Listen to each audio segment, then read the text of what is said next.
I'm playing every golf course in Melbourne, Australia to find the best one. If you know a better course than this, let me know in the comments. This week I played Royal Park Melbourne. It's a very old course founded in 1890. It's beside the zoo in the centre of Melbourne and it has a unique feature of a tram running through the middle of it. One con, however, is that you do need to pay $2 for parking. Because of this, I was late for my tea time, which meant there was a group of 12 retired Aussies on a group day out, all wearing matching blue t-shirts, heckling me as I went through my setup for the first hole. Miraculously, I managed to hit the green with my 6-iron, but I was so rushed to get onto the next hole that I couldn't concentrate on my putting, and I ended up taking a bogey on the first. Now, I wouldn't be great with directions, and there was a long, not particularly well signposted walk to the second hole through the park alongside members of the general public.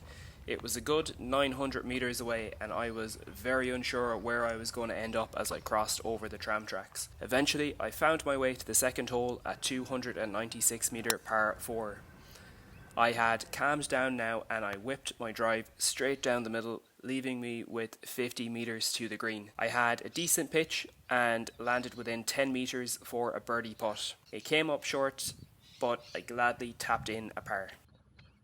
Hole 3 was a par 4 226 metre dog leg left. I couldn't quite ascertain where the flag was, so I played it safe and hit an 8-iron towards the bend. This set me up with a tree between me and the hole, but I managed to get it up and over, and again I had a birdie putt. This one was right on line, but just not quite enough speed, and I tapped in a second par. Hole 4 was a 158 metre par 3. I hit a 7-iron which landed pretty close to the hole, and again I had a medium long birdie putt, which, as I'm sure you can guess, came up just a little short and left me with a third tap in par. Hole 5 is a par 5 387 metre hole. My drive just didn't draw as I expected and I ended up in the trees. I got very lucky here because I was actually aiming for the left of the tree and somehow it went right through the gaps in the shrubs. All I could do from here was try and tap a 4-iron towards the fairway and hope it progressed. My fourth shot was a sand wedge from around 90 metres and it came up just short of the green. I did my best to hole out my chip and save a par, but it didn't quite make it and I took a second bogey of the day. Hole 6 is a 145 metre par 3. I hit my 7-iron from the tee. It just got caught up in the fringes and left me with a similar chip to the previous hole. Again, it went close and it left me with another tap in par. On hole 7, I finally got to see the tram that everyone talks about. It zipped by me on this par 4 294 metre hole. I hit this drive like a train and it flew to within 30 metres of the hole. I chipped it up onto the raised green and tried to finally sink a birdie putt. This time I had the speed but not the accuracy and I closed out this hole with another par.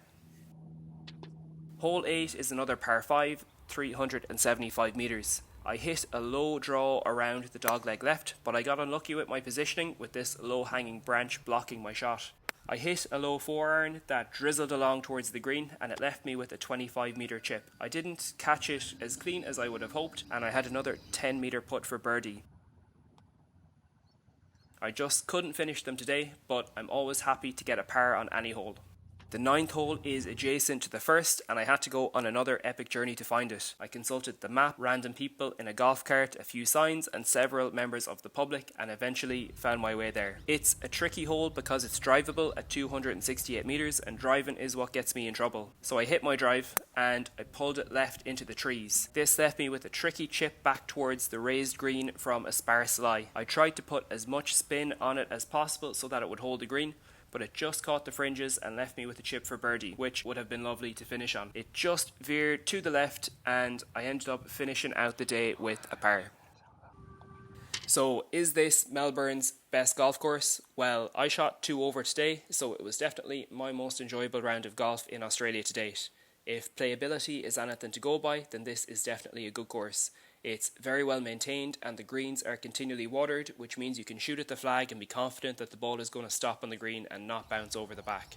So if anyone was to ask me for a recommendation so far, then this is definitely the course that you should play.